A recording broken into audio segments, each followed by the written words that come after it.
Lutyens Delhi के Safdarjung road पर 27 एकड़ जमीन पर बसा है 113 साल पुराना Delhi Gymkhana club. Bureaucrats, politicians, जजेस और मिलिट्री ऑफिसर्स का elite meeting point, party point, socializing point, social navigation point. इसके लश ग्रीन लॉन्स पर टिकी है दिल्ली के एलीट की सोशल लैडर। लेकिन 22 मई 2026 को सेंट्रल गवर्नमेंट ने बड़ा ऑर्डर ठोक दिया। क्लब को 5 जून 2026 तक पूरा प्रेमिसेस खाली करना होगा। गवर्नमेंट कह रही है कि यह जमीन नेशनल सिक्योरिटी और डिफेंस के लिए चाहिए। अब कोर्ट तय करेगा इस कॉलोनियल एरा क्लब की किस्मत। दोस्तों, union ministry of housing and urban affairs के परव्यू में लैंड एंड डेवलपमेंट ऑफिस ने दिल्ली जिमखाना क्लब की 27.3 एकड़ प्राइम जमीन को वापस लेने का ऑर्डर दे दिया है। ये जमीन दरअसल सफदरजंग रोड पर है, प्राइम मिनिस्टर्स रेसिडेंस के पास, जो दिल्ली का highly sensitive and strategic area माना जाता है। सरकार का कहना है कि क्लब के प्रेमिसेस की रिक्वायरमेंट क्रिटिकल है। ये रक्षा बुनियादी ढांचे को सुदृढ़ और सुरक्षित करने तथा अन्य महत्वपूर्ण सार्वजनिक सुरक्षा उद्देश्यों के लिए है। लेकिन देखिए ना दोस्तों, इसका विरोध जोर शोर से हो रहा है। और विरोध कौन कर रहा है? भारत में रह रहे वो लोग जो एक इंपीरियल सिस्टम और कल्चर को जिंदा रखे हुए हैं। वो कल्चर जहां एक फॉर्मर इंपीरियल क्लब की लाइफ टाइम मेंबरशिप ही उनकी पहचान है, उनका स्टेटस है। वो इस मूव को अपोज करने के लिए जो भी लॉजिक दे रहे हैं, वो लॉजिक तब कहां होते हैं जब सरकार को स्ट्रैटेजिक डेवलपमेंट के लिए एग्रीकल्चरल एंड रूरल लैंड की जरूरत पड़ती है। गांव में रहने वाले व्यक्ति के लिए भी तो उसकी जमीन उसकी हेरिटेज है, उसके लिए यादों का, पीढ़ियों का लैंडमार्क है। ब्राउन साहब का क्लब हेरिटेज और गांव के व्यक्ति की धरोहर बस जमीन का एक टुकड़ा। ये है आपकी colonised definition of equality.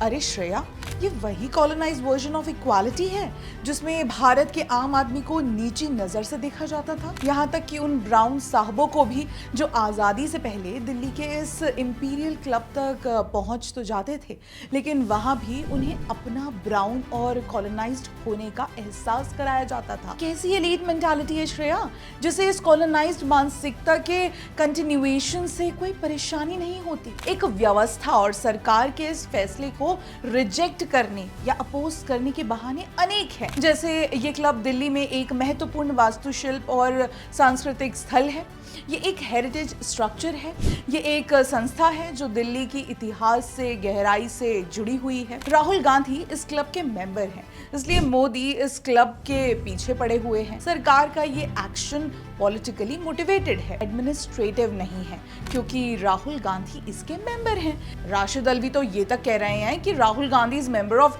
Delhi Gymkhana club, reason enough to destroy it. अरे राशिद अल्वी जी, इस षड्यंत्र की थ्योरी से तो न जाने क्या क्या नष्ट करना पड़ेगा, क्योंकि राहुल गांधी तो भारत में कई चीजों के मेंबर हैं। देखिए, अपोज करने वालों ने और भी लॉजिक दिए हैं, जैसे गवर्नमेंट का ये क्लेम कि एरिया अर्जेंटली चाहिए डिफेंस इंफ्रास्ट्रक्चर के लिए।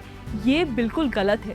माना कि ये क्लब देश के एक से एक इम्पोर्टेंट ब्राउन साहिब्स का अड्डा रहा है, पर क्या क्लब के सदस्य बताएंगे कि भारत सरकार को बदलते सर्कमस्टेंसेस की वजह से क्या स्ट्रैटेजिक एंड डिफेंस रिक्वायरमेंट्स रखने चाहिए?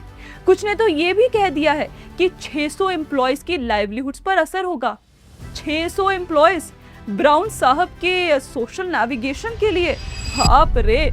पर आप उनके लाइवलीहुड्स की चिंता ना करें, उसका भी हल निकल जाएगा। अरे श्रेया, ब्राउन साहब सोशल मीडिया पर दिल्ली जिमखाना क्लब के कल्चर का बड़ा बखान कर रहे हैं, लेकिन इकोनॉमिक टाइम्स की ये खबर तो देखो। 200 करोड़ रुपए के निवेश के साथ क्लब ने खेल कूद के मुकाबले खाने पीने और पार्टियों से ज्यादा कमाई की है। वित्तीय दस्तावेजों के मुताबिक 2023 से 24 में क्लब की कमाई लगभग 10 गुना बढ़कर 93 लाख से 9.5 करोड़ रुपए हो गई है। दस्तावेजों से पता चलता है कि इस साल क्लब की सबसे बड़ी कमाई का जरिया रेस्टोरेंट, बार और बैंकेट ऑपरेशन रहे, जिसमें करीब 43 करोड़ रुपए की आय हुई। बस यही रह गया है क्या दिल्ली के एलीट का कल्चर? दिल्ली की असली संस्कृति तो देश की राजधानी होने से है, दिल्ली की आंतरिक गांवों से है, देश भर से और विदेश से आए लोगों, कला, संगीत, नाटक, सभागारों, कॉन्फ्रेंस और इंटेलेक्चुअल कॉन्क्लेव से है। ये खान मार्केट गैंग कौन सा कल्चर डिफेंड कर रहा है? देखो, दरअसल और भी लॉजिक दिए जा रहे हैं। जैसे एक जानी मानी आर्किटेक्ट और एक्सपर्ट तो कह रही हैं कि ये उस कॉलोनियल लीज होल्ड फ्रेमवर्क का यूज है जिसे ओरिजिनली अंग्रेजों ने ही डिजाइन किया था लैंड कंट्रोल के लिए। वो कह रही हैं कि अब वही इंपीरियल सिस्टम एक इंडिपेंडेंट इंडियन गवर्नमेंट यूज कर रही है प्रॉपर्टी रिक्लेम करने के लिए। अरे मैडम, इस कदम का पर्पस पब्लिक है, defence and security with in the capital के पॉइंट ऑफ व्यू से है। और किस हेरिटेज की बात कर रहे हैं आप सब? वो जिसे ब्रिटिश ने 20th सेंचुरी में अपने ही एडमिनिस्ट्रेटिव इकोसिस्टम के लिए बनाया। देहरादून के फॉरेस्ट रिसर्च इंस्टीट्यूट यानी FRI की हिस्ट्री नहीं जानती आप? पब्लिक के लिए ओपन है, फॉरेस्ट रिसर्च को डेडिकेटेड है, प्रेमिसेस में सरकारी दफ्तर है, म्यूजियम्स और लॉन्स हैं जो पब्लिक को ओपन है। Defence services staff college Wellington के बारे में क्या ब्राउन साहब नहीं जानते? आपके अड्डे जिमखाना क्लब से भी ओल्ड है ये। दशकों से premier tri services training institution है। Victoria Memorial Kolkata. खैर, अगर मिनिस्ट्री के जिमखाना क्लब को लेकर कदम आपको ये कहने पर मजबूर कर रहे हैं कि ये सिस्टम ब्रिटिश ने फाइनल कंट्रोल ऑफ लैंड के लिए किया था और उसको आज की स्थिति में कॉन्फ्लेट कर रहा है, तो हमारा डिडक्शन तो यही है कि इतनी प्रिविलेज ने आपको देश की डिफेंस स्ट्रैटेजी नीड से, डीकोलोनाइजेशन से ही डिस्कनेक्ट कर दिया है। आजाद और डेमोक्रेटिक भारत की सरकार का भारत की राजधानी के लिए कदम वर्सेस ब्रिटिश हुकूमत का रिक्रिएशन के लिए क्लब। इन्हें डिफरेंस नजर नहीं आ रहा या इन्होंने आंखें बंद कर ली हैं? वैसे एक सवाल है हिमांशी कि इस ब्राउन साहिब वाली मानसिकता की नींव पड़ी कब और कैसे पड़ी, किसने रखी? श्रेया, ये कैसा सवाल है? कॉलोनाइज्ड मानसिकता की नींव तो कॉलोनाइजर ने ही रखी थी ना। इस क्लब की कहानी समझने के लिए हमें 1911 का एक छोटा सा सफर करना पड़ेगा। अंग्रेजों ने भारत की राजधानी कलकत्ता से नई दिल्ली शिफ्ट की। इसकी बागडोर किंग जॉर्ज पंचम के हाथ में थी। अंग्रेजी हुकूमत का वो चेहरा जो दिल्ली को कैपिटल बनाने के समारोह का ब्रेन, एक्टर और सेंट्रल कैरेक्टर था। किंग जॉर्ज पंचम की स्टैचू और उनकी विरासत आज़ादी के बाद इंडिया गेट से दिल्ली के दूसरे छोर पर स्थित कोरोनेशन पार्क में शिफ्ट कर दी गई। दिल्ली के इतिहास का वो टुकड़ा जिसे 1960 के दशक में इंडिया गेट से कोरोनेशन पार्क में स्थानांतरित किया गया, ये स्टैचू इस बात का उदाहरण था कि कैसे दिल्ली के स्थानीय लोगों को गोरे साहब के दिल्ली को लंदन पेरिस बनाने के हसीन सपनों के लिए शहर के हाशिए पर धकेल दिया गया था। दिल्ली के सलीमगढ़ किले और दिल्ली गेट से कोरोनेशन दरबार का जुलूस पुरानी दिल्ली के इलाकों से गुजरा। नई दिल्ली को भारत की नई राजधानी घोषित किया गया। मकसद वही था, पश्चिमी दुनिया में कॉलोनाइज्ड दिल्ली को पेरिस के दर्जे की कैपिटल बनाना। दिल्ली के पुनर्निर्माण का काम 2 ब्रिटिश आर्किटेक्ट्स को सौंपा गया था। उनमें से एक थे एडविन लैंडसियर लुटियंस। जी हाँ, वही लुटियंस जिनकी बनाई इमारतों में कॉलोनाइज्ड मानसिकता मोदी के आने से पहले तक जमी हुई थी। उन्हें लुटियंस दिल्ली के नाम से जाना जाता है। वो वायसराय लॉर्ड लिटन की इकलौती बेटी एमिली लिटन के पति थे। उन्होंने अपने अच्छे मित्र हर्बर्ट बेकर और एक well known British garden designer के साथ 1912 में नई दिल्ली का ढांचा तैयार करना शुरू किया। इसी दौरान नए शहर का खाका तैयार हुआ जिसमें इंपीरियल होटल भी शामिल था, जो स्वतंत्रता संग्राम के दौरान कई अहम बैठकों का गवाह बना। कोरोनेशन दरबार की तैयारियां जोरों पर थी। तब कई कांग्रेसियों समेत अन्य भारतीयों के मन में दिल्ली को राजधानी बनाने, दरबार आयोजन और उससे जुड़ी योजनाओं को लेकर गहरा संशय था। उन्होंने शहर के विस्तार के लिए गांव के लोगों के विस्थापन और जमीन के बंटवारे का विरोध किया। ग्रामीण स्तर पर बड़े संस्थागत बदलाव लाए जा रहे थे। कुछ अर्थशास्त्री आज भी झुग्गियों और जर्जर बस्तियों के अस्तित्व के लिए 1911 की घटनाओं को जिम्मेदार ठहराते हैं। खैर, ब्राउन साहब का दिल्ली जिमखाना क्लब 1913 में अस्तित्व में आया।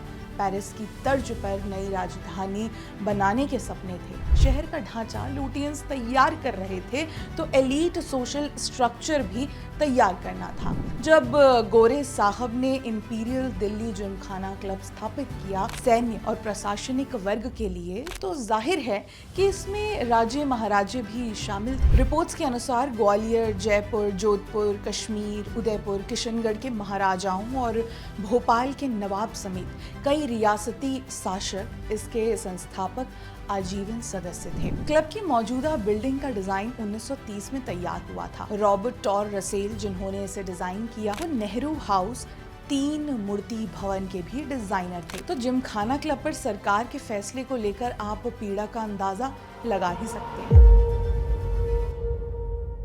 इस क्लब में दरअसल बाद में स्विमिंग पूल जोड़ा गया, वो भी गोरी मेम लेडी वेलिंगटन के लिए। आखिर वो फॉर्मर वाइसरॉय की वाइफ थी, स्विमर थी और दिल्ली में अन्य स्विमिंग पूल्स में इधर उधर भटकना उन्हें पसंद नहीं आ रहा था। उन्हीं के इंसिस्टेंस पर स्क्वाश कोर्ट्स बने। क्लब का मोटिव था कॉलोनियल सोशल स्ट्रक्चर तैयार करना, पावर स्ट्रक्चर तैयार करना। इसके लेयर्स देखो कुछ ऐसे थी। टॉप लेयर ब्रिटिश खुद ही, सेकेंड लेयर राजा महाराजा, थर्ड लेयर भारतीय सिविल सर्वेंट्स। भारतीय पावर स्ट्रक्चर में टॉप पर कौन था? इंडियन सिविल सर्विसेज ऑफिसर्स, वो भारतीय जो अंग्रेजी हुकूमत के नट्स एंड बोल्ट्स थे।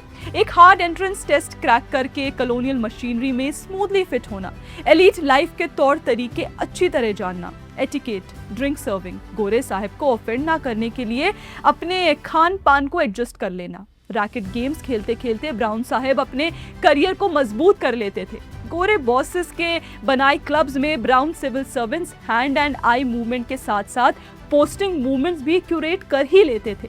ये सोशल क्रूजिंग इस क्लब में इंस्टीट्यूशनलाइज हो गई। इतनी सोशल नेटवर्किंग करने के बाद भी इन्हें एक्सेस तो मिली थी, लेकिन इक्वालिटी कभी नहीं मिली। वो कभी इनसाइडर्स नहीं बन पाए। Dogs and Indians not allowed के दौर से चलकर आज ब्राउन साहिब इंपीरियल क्लब तक तो पहुंच गया था, लेकिन एक खबर के अनुसार 1946 में लॉर्ड माउंटबेटन ने भी उन्हें एक गैदरिंग में क्लब के बिल्डिंग के बाहर ही रखा था। बिल्डिंग के अंदर कौन? गोरा साहब। आज देखिए इंक्लूजन चिल्लाने वाले, अरे वही लुटियंस दिल्ली के पॉलिटिकल एस्टैब्लिशमेंट के ब्राउन साहब आपको ये नहीं बताएंगे कि कॉलोनियल एडमिनिस्ट्रेशन के लोगों को भी रेशियल और सोशल हायरार्कीज में कस के बंद कर रखा जाता था। फिर 1947 आया। नेहरू के घनिष्ठ मित्र और नेहरू की मित्र एडवीना के हस्बैंड लॉर्ड माउंटबेटन इंडिया का पार्टीशन करने में कामयाब रहे, और जब पार्टीशन हुआ इंडिया और पाकिस्तान के सोल्जर्स जुदा होने से पहले यहाँ एक आखिरी बार मिले और बैठे। नेहरू जी ने बागडोर संभाली, क्लब से उनका गहरा जुड़ाव रहा। क्लब का इंपीरियल नाम हटा दिया गया था, फूड, ड्रेस कोड और मेंबरशिप पैटर्न को अपग्रेड किया गया। आज़ाद हुआ देश एक तरफ गरीबी से खाया जा रहा था, तो वहीं दूसरी तरफ क्लब में इंपीरियल हैंगओवर टस से मस नहीं हिला था। एलीट मेंबरशिप के लिए लंबी कतारों की शुरुआत हुई। प्रिविलेज और मेंबरशिप का लंबा सिलसिला शुरू हुआ। अंग्रेज चले गए, लेकिन कॉलोनियल हैंगओवर से ग्रस्त ब्राउन साहब जिमखाना क्लब की आराम कुर्सियों पर पसर कर गेट के बाहर के वास्तविक भारत से कुछ देर के लिए खुद को डिस्कनेक्ट कर लेते थे। आजाद भारत में कांग्रेस की सरकारों में भी यही चलता रहा। नहीं तो देश की व्यवस्था सुधारने के लिए किसी चाय वाले के आने का इंतजार करना पड़ता क्या? नीतियों का सफर उनकी जगह धरातल पर है, किसी क्लब के गार्डन सैंडविच में नहीं। दरअसल चाय वाले की सरकार ने तो कॉलोनाइज्ड दिल्ली के एक सोशल व्यवस्था को ही हिला डुला कर रख दिया है। मानसी, हुआ यह है कि ministry of housing and urban affairs के अंडर आने वाले लैंड एंड डेवलपमेंट ऑफिस ने क्लब सेक्रेटरी को एक पत्र में फ्राइडे को यानी 22 मई 2026 को re entry and resumption of premises comprising Delhi Gymkhana club 2 Safdarjung road new Delhi के बारे में लिखा। इंडियन एक्सप्रेस की देखो एक रिपोर्ट के अनुसार मामला ये है कि clause 4 of the lease deed के अकॉर्डिंग प्रेमिसेस को री एंटर किया जा सकता है। इसका मतलब ये हुआ कि सरकार लीज्ड प्रॉपर्टी वापस ले सकती है अगर वो प्रॉपर्टी या उसका कोई भी हिस्सा किसी पब्लिक पर्पस के लिए रिक्वायर्ड है। क्लब की देखो अपनी हिस्ट्री भी थोड़ी उतार चढ़ाव वाली रही है। खबरों के अनुसार फरवरी 2021 में नेशनल कंपनी लॉ ट्राइब्यूनल ने एक ऑर्डर किया।